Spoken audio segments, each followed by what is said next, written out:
Hero Nagarjuna Ram Gopal Varma దర్శకత్వంలో వచ్చిన Shiva cinema 36 ఏళ్ల తర్వాత మళ్ళీ థియేటర్లోకి వస్తుంది. మెగాస్టార్ చిరంజీవి ఈ సినిమాని విప్లవంగా ట్రెండ్ సెట్టర్గా అభివర్ణించారు. సైకిల్ చైన్ సీన్ ఇప్పటికీ గుర్తుండిపోతుందని, నాగార్జున నటన, వర్మ దర్శకత్వం, ప్రతిభ అద్భుతాన్ని సృష్టించిందన్నారు.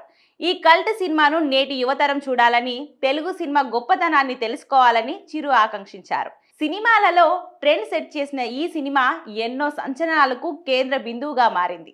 శివ సినిమా చూసిన తర్వాత నేను పూర్తిగా ఆశ్చర్యపోయాను. నా లైఫ్లో అప్పటి పెద్ద షాక్ అది. అది సినిమా కాదు, అదొక్క విప్లవం, ఒక ట్రెండ్ సెట్టర్. తెలుగు సినిమాకి కొత్త నిర్వచనం చెప్పి కొత్త ఒరవడికి నాంది పలికిన సినిమా శివ. అందులో ఒక షాట్ని నేను ఇప్పటికీ మర్చిపోలేను. అదే సైకిల్ చైన్ లాగే సీన్. అదొక కల్ట్ సీన్, ఇప్పటికీ నా మనసులో నిలిచిపోయింది.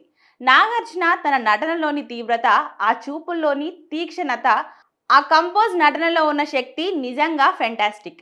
హీరోయిన్ అమల, విలన్ రఘువరన్, ఇలా ప్రతి ఒక్కరూ ప్రతి ఫ్రేమ్కి ప్రాణం పోశారు అని అన్నారు మెగాస్టార్.